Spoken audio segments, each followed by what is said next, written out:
Morning, my friends. I have a question for you. Question of the day. When was the last time you tried something new?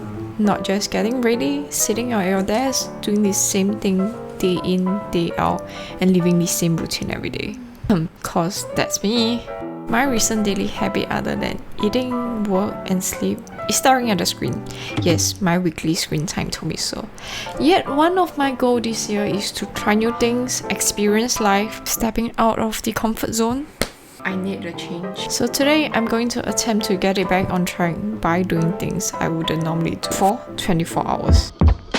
And the first thing I did in the morning, I hit the road, headed to the beach. A place I seldom visit, but actually one of my favorite things in the world, to do something I've always wanted to do for the longest time ever. Wow. So first things first, I'm gonna hug a tree. I've always wanted to hug a tree.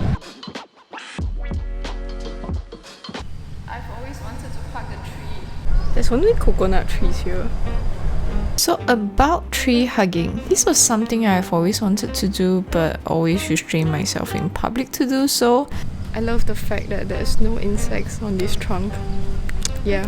I can't explain why the process of tree hugging is so reassuring, soothing. This feel-good feeling that you get from tree hugging is actually backed by science.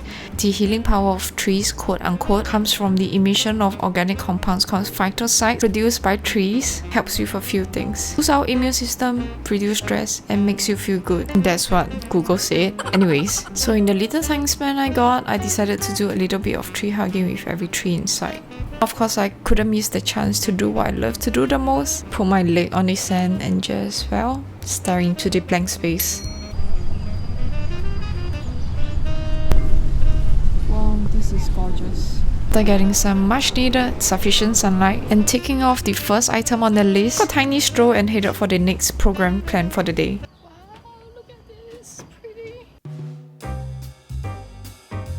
Finally, I'm jumping on the candle making trend because, well, candles are cool and I just thought it would be cool to make it from scratch.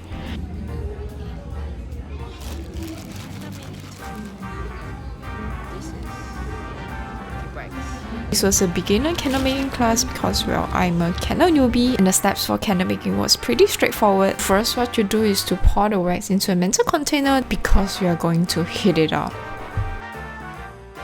While the wax is melting, just keep stirring until it turns into fully melted wax. I have to say it's one of the most therapeutic things I did and I've actually really enjoyed doing mindless activities. It just feels good. Anyways, for the next step, while the wax is still in liquid, you need to attach the wick to the container.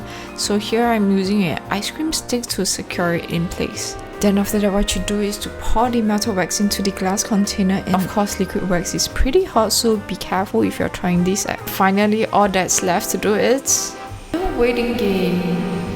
Actually, not really. While waiting for the wax to dry, I spend the remainings of the time for choosing the mini candle decorations. And for decorating the candles, I was told to choose 4 of them. It's meant for putting onto the liquid wax once it dries. Know when the wax is dry, when it's no longer translucent. Add the candle decorations on top of it, and I was pretty pleased with how it turned out.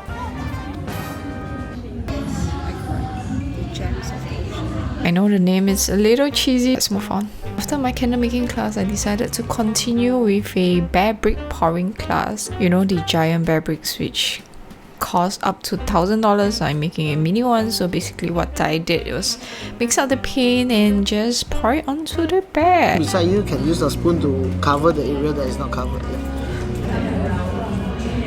Yeah, here's my bear brick. Here's how it looks. Very cool. I tried to do a few touch-up here and there because it's not the most pretty, but I tried my best, and this was what I ended up with. Story short, because this bear brick was obviously not dry at the end of the class, I ended up with a bear brick which I had to carry it for the rest of the day. Well, the bear isn't dry yet, so I'm gonna be carrying this around for the entire day. Hold on, because my stomach actually started grumbling and this was my hungry face. In my mind, it was, I probably should have brought something to eat, chilling by the beach, eating on the sand, and just, I'll carry that thought with me until next time. Alright, so right now we are gonna be taking a cable car to the other side of the island. And then there we go, I hopped onto one of this. This feels so good. And I should probably clarify, cable car was something I would think of taking, but I actually was so pretty excited to go on. And hey, it's a day of possibility, and gonna be honest, indulging in one felt so satisfying. Exposing yourself to views you don't typically get is something just so quiet soothing about taking a car in the air. Staring at the greens, the blues, time seriously just flew by. And can we appreciate how good the weather was? Hello sunshine. It's been a while. It's been ages since I've taken a cable car. The view is gorgeous, honestly. I took the remainings of the time to just take in the moment like it's gonna last forever. For the hunt for food right now. I don't know what food there is. And afterwards, I continued my food hunting journey, and I tried to look for a new genre of food I've never tried before, and it was so incredibly difficult. This is not one of those things which can be spontaneous about, and I had a deep urge to look for something familiar. Eventually I did find something, so this is what I ended up ordering. This is KL Hokkien Mee fried duck noodle fine. KL, the capital city of Malaysia, and I've never had it before.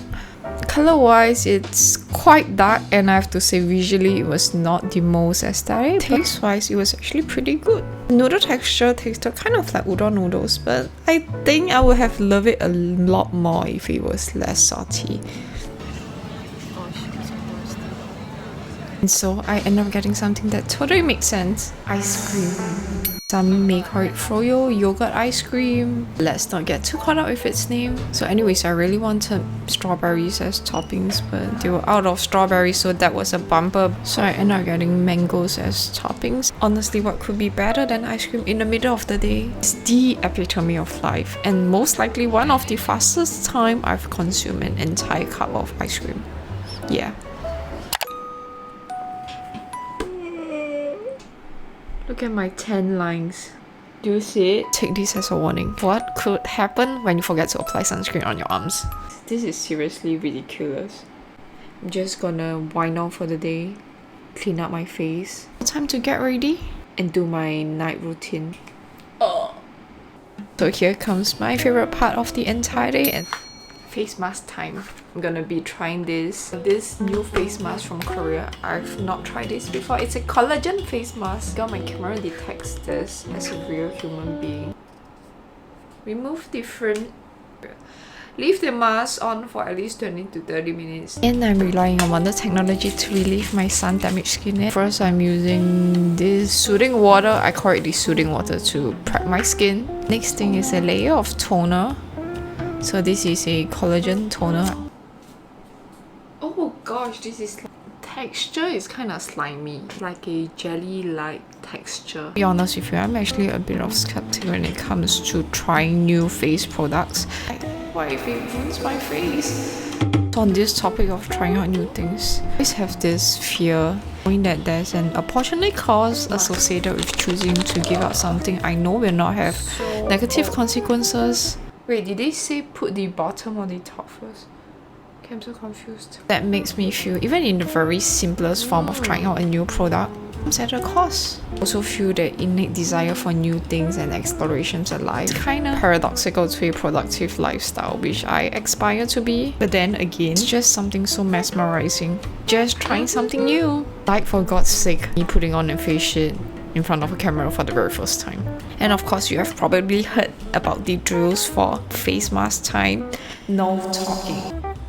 After journaling my parts out and the remainings of my masking time to do a little bit of stretch. Oh, that felt incredible. Time really flies, and we are into our final hours of this challenge. Wait, but first, can we appreciate how good my skin looks after that collagen face mask? I was pretty pleased with the results. As you could probably tell, this was pretty early in the mornings, 7:30 AM to be precise. Like, not that early, I know, you productive little beings. This is what I woke up for today. Sound bathing. I decided to try a sound bathing class because it was one of the classes where you could just lie down, just fall asleep. Yep, sleeping. What happens in a sound bath class? Basically, songs are designed to induce a deep state of relaxation, meditation, and to release stress. Just what I needed. I have to say, really, it outdid my expectation of the class. It was one of the best things I've experienced in a long time. My eyes closed, the ethereal melodies and resonating vibrations gently wash over me. Time seems to slow down, and the outside world faded. It just felt good. Good solid hour where I had no expectation, no desired outcome, no finish line to cross, but makes you feel more alive than ever. See, actually you don't need a reason to do anything. Truth is, in life there's always going to be something more important on our to-do list that's perhaps quote-unquote more purposeful. What if you just give yourself the permission to navigate life, a sprinkle of spontaneity? Perhaps not everything needs to have a purpose, and that's okay too. It is now 9 AM. We started this challenge 8 AM yesterday, and we are a little bit over 24 hours. 25 hours actually. So yeah. Why not let's decide to seize the pocket of time in life to embrace something new. And the challenges don't always have to be extreme. And embrace this self-discovery time. Be it hugging a tree or taking just random walks. Take the time to do something just because you felt like it.